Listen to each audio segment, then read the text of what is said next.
Alright, hello, my name's Ned, and this is episode 5 of a series I call Put Me in Coaching.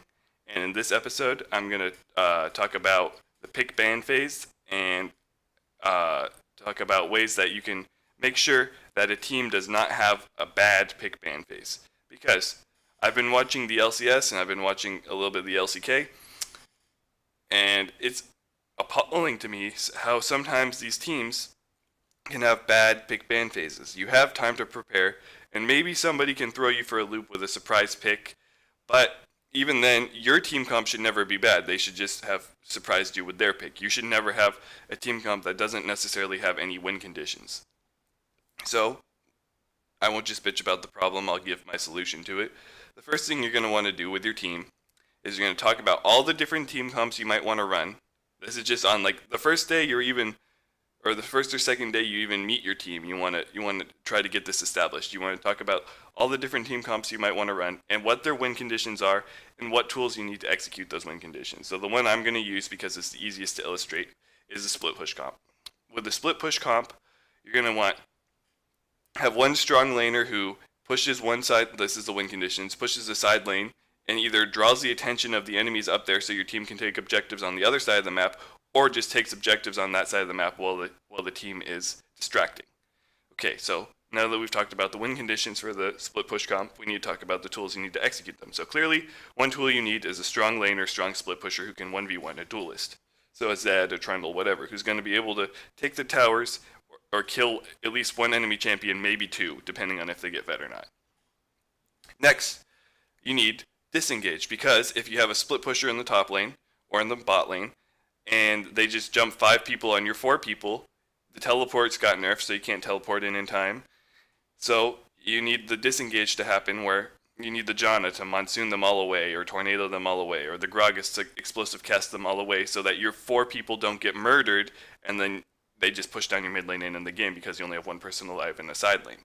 So now you have the disengage, you have the split pusher. What's the third thing you need? You need the wave clear. You need the wave clear to kill the minions, so those 5 people can't just pressure your towers and push them down faster than that one person can take the other tower.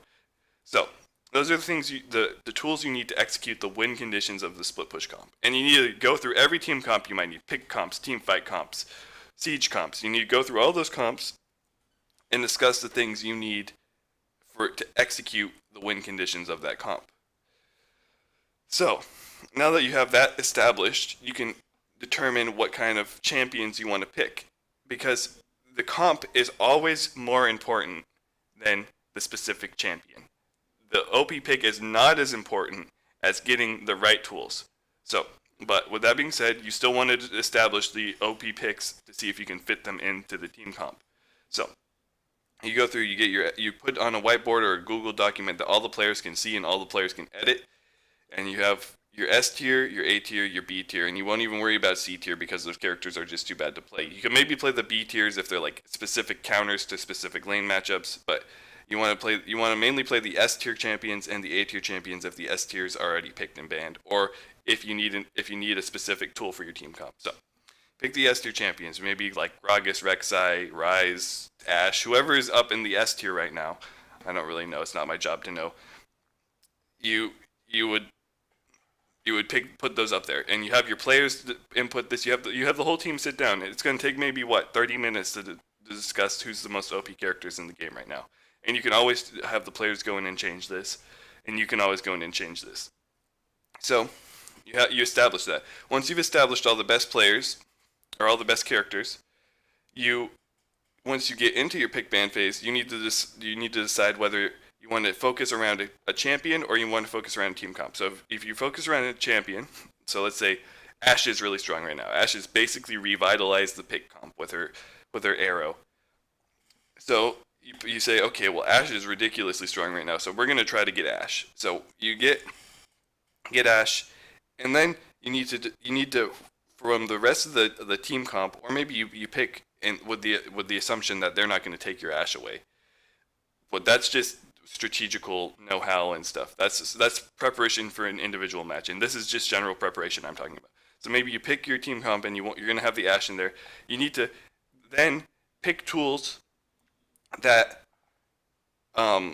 that pertain to the win conditions of that team comp and are going to help you execute the win conditions. So I'm not going to discuss the exact win conditions of pick comp, but what you're gonna want to do is you're gonna pick those tools, and you sacrifice maybe some OP characters that you might have picked because you need to have the tools for the comp. So let's go back to the split push comp because it's my favorite one to use as an example. So we're gonna pick the split push comp, and maybe right now Maokai is the best top laner. He's the number one S tier top laner, but you want to run a split push comp. And you're like, oh no, but Maokai's open, we want to pick him. No, you can't do that. You need to pick because maybe you have a wave clear mid laner already, and you have the disengaged support already, so you need to have that split push top laner. So even though Maokai is probably a better pick to pick right there, you pick the Trundle instead because it fits your team comp better. Because the disaster state is when you don't have a clear win condition and you don't have tools to execute any win condition. Because if you don't have a win condition, then how are you going to win the game outside of either one player ridiculously overperforming and overutilizing a tool that a specific champion might have, or your whole team overperforming and just smashing lanes and making it so that you're just so far ahead you don't even need a win condition, right? But you can't rely on that to happen every game. Not every game can be CLG teamfight team with their only engage being an Afro move on Morgana and landing all of his bindings 100% of the game on the carries. That can't happen all the time. That's like a once a year thing or a once a split thing that you can rely on a player to play that well and overperform. So what's more important is that you get your picks, your team comp, and your win condition, and the tools to execute the win condition, or you pick the OP champions and then you build a team comp around them. But the team comp, the final point I want to make and the point I want to reiterate is the team comp always has to have a clear and concise win condition, and it always has to have the tools to execute that win condition. Those are the most important things above all else, above OP picks. And with that, I'm going to leave the video off. Thanks for watching. Bye.